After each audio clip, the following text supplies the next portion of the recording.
Hello बच्चों, इस video में हम बात करेंगे कुछ properties of D block element जो कि आपके बोर्ड एग्ज़ाम के पॉइंट ऑफ व्यू से बहुत इंपॉर्टेंट है।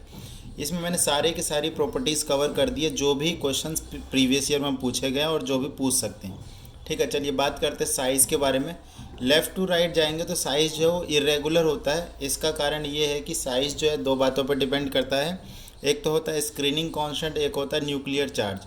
अब उन दोनों में जो डोमिनेट करेगा, जैसे न्यूक्लियर चार्ज साइज़ को डिक्रीज़ करता है और स्क्रीनिंग इफेक्ट साइज़ को इंक्रीज़ करता है। तो इसकी वजह से इनिशियली साइज़ डिक्रीज़ करता है। तो जैसे स्कैंडियम से लेके आयरन तक साइज़ डिक्रीज़ करेगा, देन साइज़ कांस्टेंट रहता है और एट द एंड जैसे निकल, कॉपर और जिंक के केस में साइज़ जो इंक्रीज़ करेगा। तो ये पहली बात हुई साइज़ के बारे में, लेफ़्ट टू राइट क्या ट्रेंड रहता है। बाकी डाउन द ग्रुप बात करें तो 3D का साइज़ और 3D 4D और 5D के साइज़ में 3D का साइज़ सबसे छोटा रहेगा, देन 4D और 5D का साइज़ जो वो कंपेरेबल होता है। ये चीज़ हमें देखने को मिलता है। इसके बाद बात करते हैं आयोनाइजेशन एंथैल्पी। ये भी इरेगुलर रहता है क्योंकि जो ionisation enthalpy again electronic configuration पे डिपेंड करता है। अगर स्टेबल कॉन्फ़िगरेशन है तो उसमें से इलेक्ट्रॉन को निकालना मुश्किल हो जाता है, तो उसकी आयोनाइजेशन एनर्जी ज़्यादा रहेगी। बाकी साइज़ के डायरेक्टली प्रोपोर्शनल होता है, तो साइज़ में इरेगुलरिटीज़ होने की वजह से आयोनाइजेशन एंथैल्पी में भी इरेगुलरिटीज़ देखने को मिलती है। उसके बाद ऑक्सीडेशन स्टेट पे आते हैं। वेरिएबल ऑक्सीडेशन स्टेट्स होता है क्योंकि इनमें अनपेयर्ड इलेक्ट्रॉन प्रेजेंट होते हैं। अब जितने ज़्यादा अनपेयर्ड इलेक्ट्रॉन होंगे उतने ही ऑक्सीडेशन स्टेट्स देखने को मिलेगी, और यही कारण है कि जो मैंगनीज़ है वो सबसे सर्वाधिक ऑक्सीडेशन स्टेट शो करता है, और यही पूरे ग्रुप में maximum oxidation state that is +7 भी शो करता है। डेंसिटी की बात करें तो left to right density increase करती है।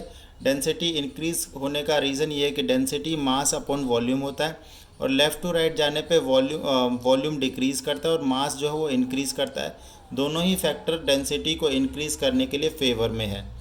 उसके बाद हार्डनेस की बात करते हैं। Hardness, they are very very hard metals क्योंकि इनके पास अनपेड इलेक्ट्रॉन होते हैं, और अनपेड इलेक्ट्रॉन होने की वजह से जो इलेक्ट्रोस्टैटिक अट्रैक्टिव फोर्सेस है वो बहुत ज़्यादा होता है। इसकी वजह से जो मेटालिक फोर्सेस है हम कह सकते हैं कि they are very stronger metallic forces, और स्ट्रॉन्ग मेटालिक फोर्स होने की वजह से इनकी हार्डनेस बहुत ज़्यादा होती है। बहरहाल जिंक, कैडमियम और कॉपर में अनपेड इलेक्ट्रॉन नहीं होते, तो ये एलिमेंट बहुत ज़्यादा सॉफ्ट होते हैं। जिंक, कैडमियम और मरकरी आपको पता होगा कि रूम टेम्परेचर पर लिक्विड होता है। उसके बाद ये स्टैंडर्ड इलेक्ट्रोड पोटेंशियल M2+ से M की बात करते हैं। तो स्टैंडर्ड इलेक्ट्रोड पोटेंशियल की जो वैल्यू वो इन तीन एनर्जी पे डिपेंड करती है। They are algebraic sum of these three value. एक होता है आयनाइजेशन एनर्जी, और एक होता है सब्लिमेशन एनर्जी, और एक क्या होता है हाइड्रेशन एनर्जी। अब इन तीनों का सम अगर पॉजिटिव आया तो वैल्यू पॉजिटिव होगी, और इनका नेगेटिव आया तो नेगेटिव होगी। नेगेटिव पॉजिटिव कैसे आ सकता है? जो आयनाइजेशन और सब्लिमेशन एनर्जी है ये पॉजिटिव वैल्यू होगी, एंडोथर्मिक होती है, और हाइड्रेशन एनर्जी जो एक्सोथर्मिक होती है। ठीक है, तो सबकी नेगेटिव वैल्यू हुई होती है। सिर्फ और सिर्फ कॉपर का जो है वो पॉजिटिव वैल्यू होता है।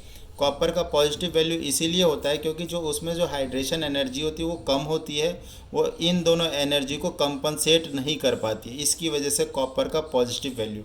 यहाँ से आपको क्वेश्चन पूछता है कि क्रोमियम 2+ रिड्यूसिंग एजेंट है, Mn3+ ऑक्सीडाइजिंग एजेंट है, क्यों?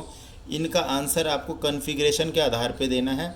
और कभी कभी ये भी पूछेगा क्रोमियम 2+ और आयरन 2+ में से कौन सा reducing more stronger reducing agent है। ठीक है, stability of higher oxidation state की बात करते हैं तो हायर ऑक्सीडेशन स्टेट को स्टेबल करने का काम करता है मोर इलेक्ट्रोनेगेटिव एलिमेंट। तो मोर इलेक्ट्रोनेगेटिव एलिमेंट की बात करें तो हमारे पास दो एलिमेंट होते हैं, एक ऑक्सीजन होता है, एक फ्लोरीन होता है।